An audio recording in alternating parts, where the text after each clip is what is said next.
Thank you everybody that made this video possible. Have a great GTC. Thank you. 뭐 아무 얘기나 하면 됩니까? 뭐 인상적인 거는 이제 AI의 인플렉션 포인트가 왔다는 거. 그러니까 이제 더 이상 되돌아갈 수 없는 어떤 지점이 왔고, 다른 모든 기술적 발전이 AI의 사용에 맞춰서 같이 발전할 것이다. 거기에 맞춰서 엔비디아가 굉장히 많은 로드맵을 제시했는데요. 뭐 매해 GTC 때 로드맵을 제시하긴 하지만 올해 엔비디아가 제시한 하드웨어 로드맵은 굉장히 빡셉니다.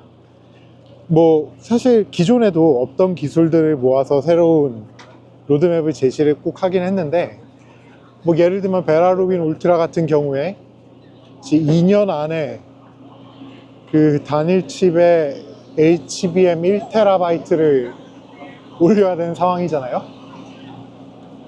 지금 엔비디아가 직접 새롭게 만드는 뭐 포토닉스 네트워크라거나 이런 기술들도 있고, 그 다음에 엔비디아가 자신들의 칩을 만들기 위해서 지금부터 만들어야 되는 협력 업체들의 기술들도 되게 많이 이제 있는데, 그 시간 안에 그 기술들이 맞춰서 개발될 수 있느냐, 그게 첫 번째 의문이 들고요. 두 번째로는 이제 당연히 스케일 아웃과 스케일 인이라는 두 팩터를 어떻게 서로 대응을 할 것이냐. 그러니까 대수를 늘리는 게 있고 한 대를 강하게 더 좋게 만드는 게 있는데, 그 부분을 각각 어떻게 할 것이냐에 대해서 포토닉스랑 이더넷, 뭐 이더넷은 작년 11월에도 발표를 했었으니까요.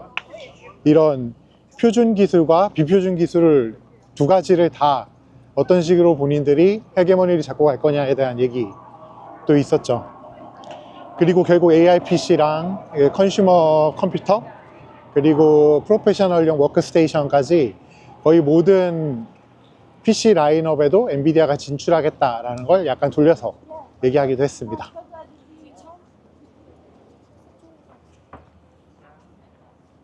로보틱스의 경우에는 뭐 엄청 새로운 건 없었는데요. 이번에 뭐 월드 모델에 대해서 예전에 설명이 좀 부실했던 부분을, CS 때 부실했던 부분을 이번에 조금 더 이해하기 쉽게 풀어서 설명한 거, 그리고 로보틱스에 사용되는 몇 가지 라이브러리를 새로 오픈소스 하겠다고 얘기한 것들이 좀 재미있었고요.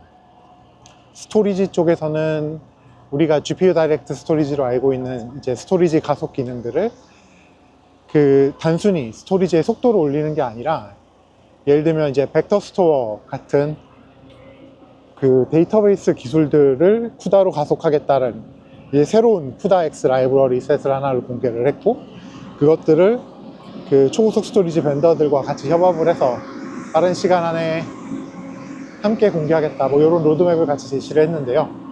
아마도 GPU 다이렉트 스토리지를 이미 공급하고 있는 회사들 같은 경우는 어렵지 않게 그 기술을 받아들일 것 같고, 그 다음 백그라운드에서 인베딩을 계속 해주겠다, 이제 인베딩은 스토리지의 몫으로 넘기겠다 라는 부분도 좀 특이했습니다. 끝.